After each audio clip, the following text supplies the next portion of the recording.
Bon, cette fois, j'ai décidé de me mettre debout, parce que je vais vous parler d'un manga qui est très cool, mais qui est assez court. Donc comme la dernière fois, eh bien ça va être assez dur de vous parler du manga, de vous donner envie de le découvrir, sans pour autant gâcher cette découverte. Parce que le manga dont je vais vous parler, eh bien c'est un one-shot, donc c'est-à-dire un manga qui est terminé en un seul tome.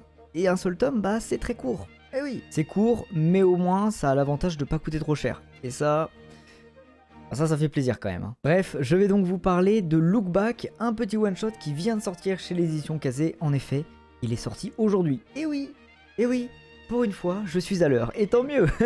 Le manga vient donc de sortir aujourd'hui même, le 9 mars, et c'est pour ça que j'ai envie de vous en parler. Alors déjà, un truc très intéressant à savoir sur Look Back, c'est que c'est fait par l'auteur de Chainsaw Man ainsi que de Fire Punch. Alors attention, il vient pas de le faire, en fait, il l'a fait bien avant, mais il n'arrive que maintenant chez nous. Mais du coup, si vous aimez sa façon de narrer les histoires et sa façon de dessiner, eh bien vous allez totalement vous y retrouver dans ce manga. Alors comme j'ai dit, c'est un one-shot, donc je vais essayer de pas trop rentrer dans l'histoire, mais quand même vous donner envie de la lire. Vous allez suivre une jeune fille qui s'appelle Fujino, et qui est actuellement en CE2. Donc c'est une jeune fille, et elle, ce qu'elle kiffe faire, c'est dessiner. Elle dessine des petites BD dans le journal de l'école. Sauf qu'un jour, eh bien il y a une autre dessinatrice qui commence à faire des BD dans le journal de l'école. Sauf que cette nouvelle dessinatrice, eh bien elle dessine beaucoup mieux que Fujino. Du coup, Fujino va se sentir mal, etc.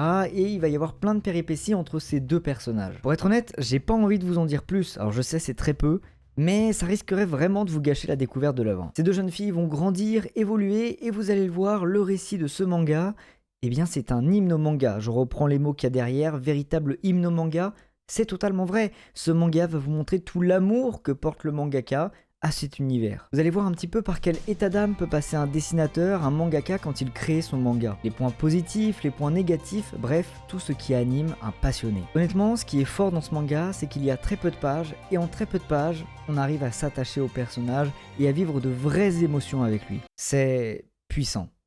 Le bon mot, c'est dire que c'est puissant. Alors forcément, vous allez peut-être pas tous être touchés par cette histoire, parce que bien qu'elle soit assez universelle, elle peut être un petit peu personnelle aussi, et finalement, on a tous notre sensibilité, tu vois, donc c'est normal. Et moi perso, j'ai vraiment adoré cette histoire. Je pense qu'il y a à peu près 150 pages dans le manga, et c'est largement suffisant. Pour le coup, c'est pas un one-shot où tu dis, bon, c'est dommage, j'aurais bien voulu voir la suite, on voit que ça a été un truc qui a été arrêté, en vrai, 2 tomes, ça aurait été bien, tu vois. Non, pour le coup, c'est vraiment un bon one-shot. Il y a un début, il y a une fin, une bonne mise en scène, c'est tout ce qu'on demande. Et puis comme j'ai dit, si vous aimez la patte graphique de l'auteur, eh bien vous allez adorer, parce que les dessins sont vraiment très cool. C'est un dessinateur qui a surtout du talent pour nous faire vivre des émotions à travers l'expression faciale des personnages. Et ici, c'est totalement le cas. Avec juste une simple case, on arrive complètement à voir tout ce que le personnage est en train d'imaginer. On voit qu'il est triste, on voit qu'il est seul, on voit que...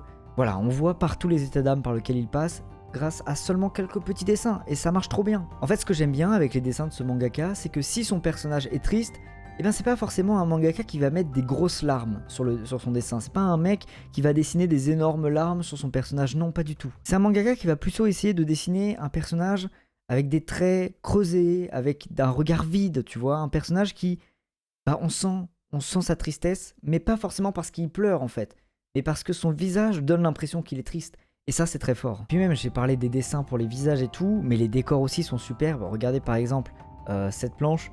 Voilà, je veux pas vous en montrer trop parce que ça veut bien faire le focus. Mais vous pouvez voir que les dessins sont aussi superbes pour les décors et ça c'est très cool. Voilà, que vous dire de plus sur Look Back? Honnêtement, pas grand chose. Parce que j'ai envie quand même que vous découvriez le manga et que vous kiffiez sa découverte. Donc je vais pas vous en dire plus. Moi je vous le conseille, je vous le recommande. Et puis, eh bien, si vous l'avez déjà lu, n'hésitez pas à me le dire dans les commentaires, dites-moi un petit peu votre avis. Si vous ne l'avez pas encore lu et que vous aimeriez l'acheter, dites-le moi aussi, ça me ferait toujours plaisir de savoir que j'ai donné envie à des gens de lire des mangas. Et sur ce, eh bien, mes amis, je vous dis à la prochaine pour une nouvelle vidéo. Si vous avez envie que je parle d'un de vos mangas favoris et que je le présente, eh bien, n'hésitez pas à me le dire dans les commentaires aussi. Et sur ce, je vous dis à la prochaine pour une nouvelle vidéo. Tchuss mes amis.